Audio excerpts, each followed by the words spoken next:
অন্যের জন্য শুভ কামনা করলে এটা ফিরে নিজের দিকে আসে, এটা খেয়াল রাখেন। এটা একটা লাইফ হ্যাকস শেয়ার করতেছি, আজীবন কাজে লাগবে।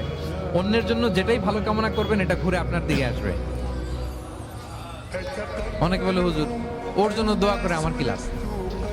নিজের জন্য আল্লাহ আমারে মাফ করে দাও, আল্লাহ আমারে সমৃদ্ধি দাও, আল্লাহ আমার বেতন বাড়াও, আল্লাহ আমার ব্যবসা বরকত দাও, আল্লাহ আমার ছেলের হাফেজ বানাও, আল্লাহ আমার বউ, আল্লাহ আমার মেয়ে, আল্লাহ আমার আমার আমার সব আমার ভালো আপনি চাচ্ছেন নিজের জন্য, অন্যদের জন্যও চান।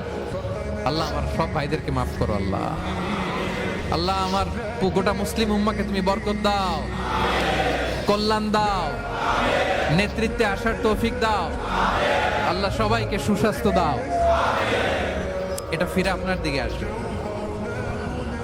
অন্যের জন্য শুভকামনা বহুগুণ বৃদ্ধি হয়ে নিজের দিকে রিটার্ন করে। বিষ্ণু সাল্লাল্লাহু এটাই বলেছেন, মা মিন আবদিন মুসলিমিন ইয়াদউ লিআখিহি বিযাহরিল গায়বি ইল্লা ক্বালা লাহুল মালাকু ওয়া লাকা বিমিসলিন। কেউ যদি তার ভাইয়ের